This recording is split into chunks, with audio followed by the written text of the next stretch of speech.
calling this Lesson from an Apple.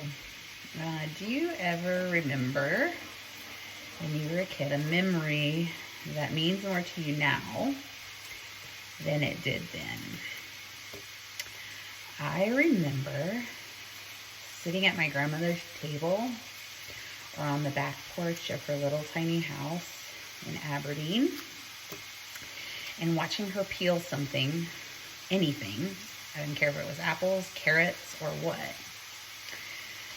That she could peel so quickly and so accurately, and all with this tiny paring knife. Everything was with her paring knife, I felt like. At least that's what I remember.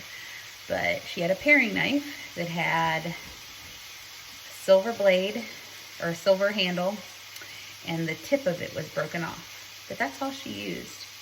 I don't remember anything else, but I remember that from her cutting anyway. I mean, I remember a lot of things, but that's what I remember from her cutting. But she was so careful, and she could peel an apple or anything without butchering it.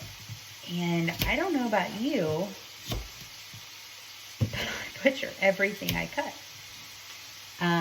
So just, I guess, my lesson from my apple tonight as I prepare to make my last bit of applesauce. Sorry, the dogs are barking, and I am exceptionally beautiful tonight in this oversized t-shirt. But I guess my lesson from the apple right now, a couple of them. One, take your time. Continuing to practice. I seem to be getting better as I cut each apple. And just remembering how important people are to you, and that even something so minuscule back then can affect us in the long run. Something I remember. As I'm doing this, I just feel a little closer. She passed when I was in 5th grade. I just feel a little closer to her tonight. Feel like she's with me here as I'm cutting, and she's probably smiling because she knows that I'm doing it all wrong, probably.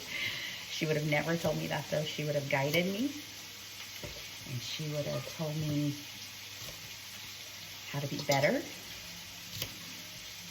every time, and she would have told me, good job, you're doing so wonderful.